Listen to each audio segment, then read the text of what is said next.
এত উপজেলায় 3 মাসের 4টা যদি খুন হয়, স্বরাষ্ট্রমন্ত্রী আসলে কি করেন? স্বরাষ্ট্রমন্ত্রী উনি মাঝে মাঝে প্রধানমন্ত্রীর পক্ষে কথা বলেন, উনি মাঝে মাঝে অর্থমন্ত্রীর পক্ষে কথা বলেন।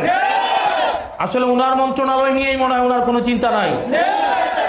এখন মানুষ যেভাবে বলা শুরু করছে যে এই মেঘনা উপজেলার মানুষ, আমি আজকে শুনলাম আমাকে এখানে বলছে যে এই সরকারের অনেক গুণ, মেঘনা উপজেলায় 3 মাসে 4 খুন।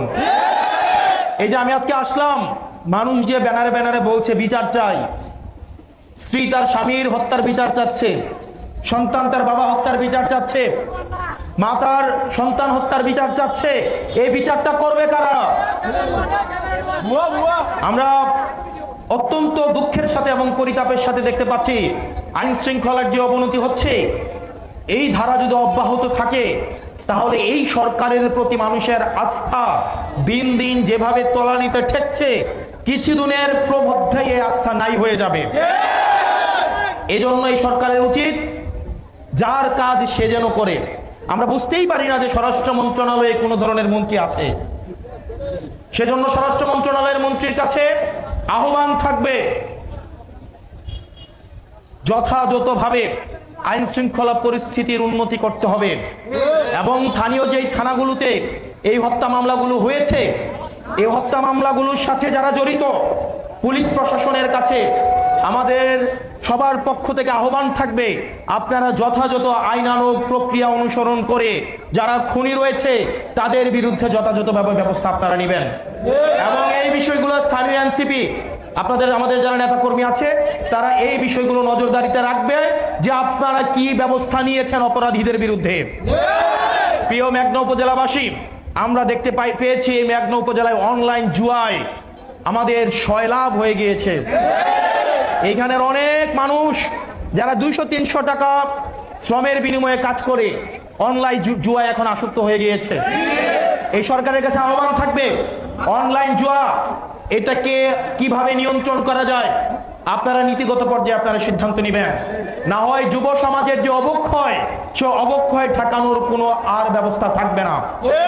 এবং মাদকের যে বিস্তার ঘটেছে, প্রত্যেকটা ঘরে ঘরে আমরা দেখতে পাই মাদক নিয়ে কথা বললে একটা আইওয়াশ কিছু অভিযান পরিচালনা করে মাদক সেবকদেরকে ধরা হয়, কিন্তু মাদকের যারা সিন্ডিকেট চালায়, মাদকের যারা ব্যবসা করে, মাদকের যারা সরবরাহ করে, তারা দেখা যায় নেতাদের সাথে তারা ঘোরাফেরা করে। সেজন্য জেলাবাসী, আমাদের মঞ্চেও যদি আপনারা কাউকে দেখতে পান, কারণ এই মাদক ব্যবসায়ী যারা রয়েছে তারা রাজনৈতিক ছত্রছায়ায় থাকতে তারা পছন্দ করে।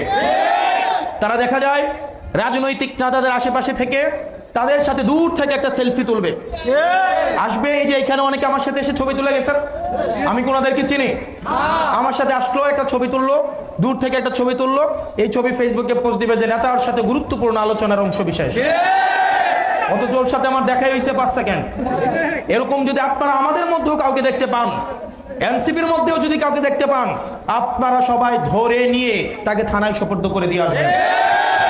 একই সাথে সাথে সরকারের কাছে আহ্বান থাকবে, এই মাদকের সিন্ডিকেটকে যদি আপনারা নিয়ন্ত্রণ করতে না পারেন, আমাকে কিছুদিন আগে একজন বললেন, আপনি যদি মাদক কিনতে চান তাহলে বেশি কোথাও যাওয়া লাগবে না, আপনি প্রয়োজনে অনেক থানা থেকে আমাদের পুলিশ ভাইয়েরা তারা নিরলসভাবে পরিশ্রম করে যাচ্ছে আইন শৃঙ্খলা পরিস্থিতিকে উন্নত করার জন্য, কিন্তু পুলিশের মধ্যে একটা অংশ যারা পুলিশের ভাবমূর্তি ক্ষুণ্ণ করতে চায়, তারাও মাদকের সাথে বিভিন্নভাবে জড়িত হয়ে গিয়েছে। সুতরাং পুলিশ ভাইরা, আমরা জানি আপনারা নিরলসভাবে পরিশ্রম করে যাচ্ছেন, আপনারা সবাই নয়, আপনাদের মধ্যে কতিপয় একটা অংশ আপনাদের ভাবমূর্তি ক্ষুণ্ণ করার জন্য মাদক সিন্ডিকেট গুলোকে পৃষ্ঠপোষকতা করে দিয়ে যাচ্ছে। আপনাদের কাছে আহ্বান থাকবে, দেশের জন্য, আপনার সন্তানের ভবিষ্যৎকে নিশ্চিত করার জন্য আমরা আপনাদেরকে আহ্বান করব, এই মাদক নির্মূলে আপনাদের ভবিষ্যৎ সন্তানের ভবিষ্যৎকে নিশ্চিত করার জন্য, নিরাপদ করার জন্য মাদক নির্মূলে আপনারা সহায়তা করবেন। এবং আমরা দেখতে পাচ্ছি অনেক ক্ষেত্রেই পুলিশের অনেক সদস্য, সবাই না, বেশিরভাগই হচ্ছে তারা চায় দেশ উন্নতির দিকে, প্রগতির দিকে, সমৃদ্ধির দিকে এবং আইন শৃঙ্খলা পরিস্থিতি স্বাভাবিক যেন হয় সেদিক যাওয়ার জন্য পুলিশ সদস্যরা চেষ্টা করেন, কিন্তু তাদের অনেক সীমাবদ্ধতা রয়েছে, তাদের যানবাহনের অপ্রতুলতা রয়েছে। দেখা যায় লুটের চোরে একটা হচ্ছে অপরাধ কার্যক্রম হলো, এখান থেকে লুটের চোরে যাইতে কতক্ষণ লাগে? ধরেন 40 মিনিট লাগে।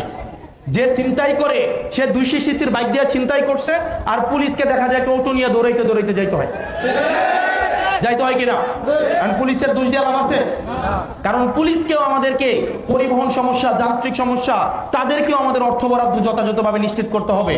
না হয় পুলিশ দেখা যাবে অপরাধী ধরে নিয়ে আসবে থানায়, একদিন পরে হাইকোর্টে চালান করে দিবে, দেখা যায় কোর্ট থেকে আবার দেখা যায় ওই অপরাধী কোর্ট থেকে জামিন নিয়ে এসে সে আবার পুরানো ব্যবসা শুরু করে। কারণ সে মাদক বেচলে 2 লাখ টাকা লাগে, কোর্ট থেকে জামিন আনতে 40,000 টাকা লাগে, দিন শেষে 1,60,000 টাকা লাভ। আবার ধরা খাবে, 2 লাখ টাকা আবার বেচবে, আবার কোর্ট থেকে জামিন আনতে 40,000, হয়তো পুলিশ টানালে 10,000 টাকা দিল, তাও তো 1.5 লাখ টাকা লাভ। সুতরাং আমাদের এই সিস্টেমটাকে আমাদেরকে পরিবর্তন করতে হবে।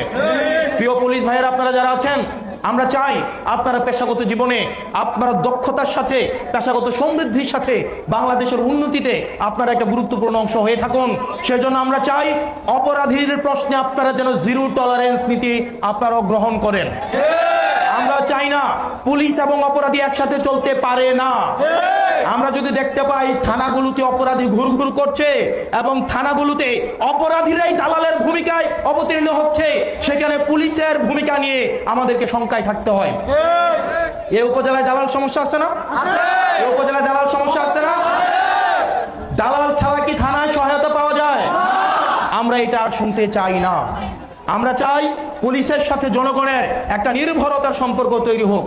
সেজন্য পুলিশকে এগিয়ে আসতে হবে, পুলিশকে দালাল মুক্ত সেবা প্রদান করতে হবে, সেজন্য পুলিশকে তার সমস্যাগুলো নিয়ে কথা বলতে হবে।